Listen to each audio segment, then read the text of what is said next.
Respected teachers and dear friends, good evening all of you. Today's date is 17th of April 2022 and today we are going to discuss about exception handling in Java. So exception is basically an unwanted event or unexpected event which occurs in a program and which disturbs or disrupts the flow of an execution of a program. And exception handling is what if you are able to handle that exception which are occurring in the program, that simply means an exception handling in Java. So let's see what is it actually, how does it occur and how does it handle. So exception handling is a most powerful mechanism in Java which is used to handle the exception and to maintain the normal flow of a program. Whenever you want or whenever you might fall in a situation where you think that your some block of code can be risky or can throw an exception, that code you normally use the exception handling there so that that code might do not disturb the flow of or execution of a normal program which is after that a particular block or that particular code. So let's see how it is used in a program. So exception handling basically an mechanism or a procedure which is used to handle a particular exception. So there are basically a number of exceptions which are occurred in a Java program, like SQL exception, IO exception, class not found exceptions, and many of them. So Java has derived or has categorized the exceptions in basically two categories. The first is catched exception and the second is uncatched exceptions. Catched exceptions means the exceptions which are catched or which are checked at the compile time, such as an IO exceptions, SQL exceptions, class not found exceptions, etc. So basically the java.util package has a throwable class in it which is a base or a root class of all the exceptions available in Java. An unchecked exception means the exceptions which are handled or which are checked at the runtime. The examples of such exceptions are runtime exceptions like arithmetic exception,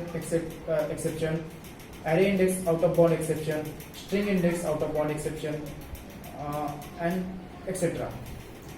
There are different types of these exceptions and we handle it in our own way.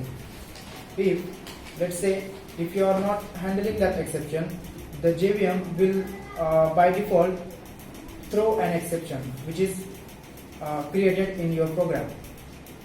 And in another way, if you are a developer or handle that exception, then JVM will not throw an exception. The developer which provides a particular block will be executed.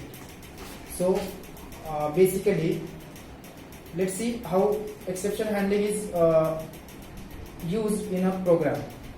So there are some keywords or some blocks which are used to create an exception handling method or mechanism. So there is a try block, a catch block, finally, and throws block also. Try block basically whenever or if some code or some block of code you want to check whether exception is occurring in that or not, that code will be put it or will be written in the try block. And after try block, a catch block is written. When a try block throws an exception or an exception occurred in a try block, the catch block will execute it. So it is mandatory to write a catch block after the try block. A try cannot be used alone. It must be followed by the catch or finally block. Whenever exception is occurred in a Java program. So basically, a thread, when a thread is created during the execution of program from a JVM, that thread will go return to the JVM when exception is created with the object of exception.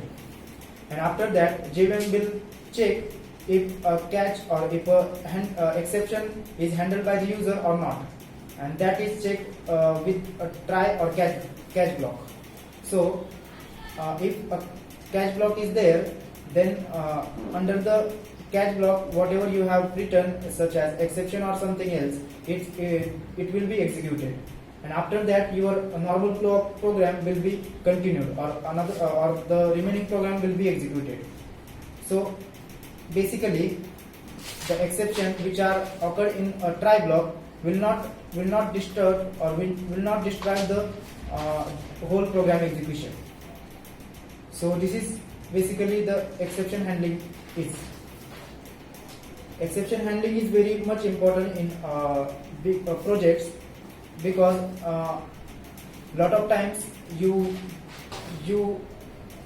are not sure that some logic or some block of code can be perfectly accurate. So in that case, you will try first to use it with an exception handling like try, catch or finally block. And after that, if your code is corrected, then you are okay with that. The finally keyword is also a block which is after the try and catch block. So if try block and exception occurred in try block, the code is the thread will be come into the catch block, and if catch block is executed, the finally block must execute at once, and after the finally block, the remaining code will be executed. A throw is one of the keyword which is used to throw an exception which is occurred in a program. So this is about the whole basic exception handling in Java. Thank you so much.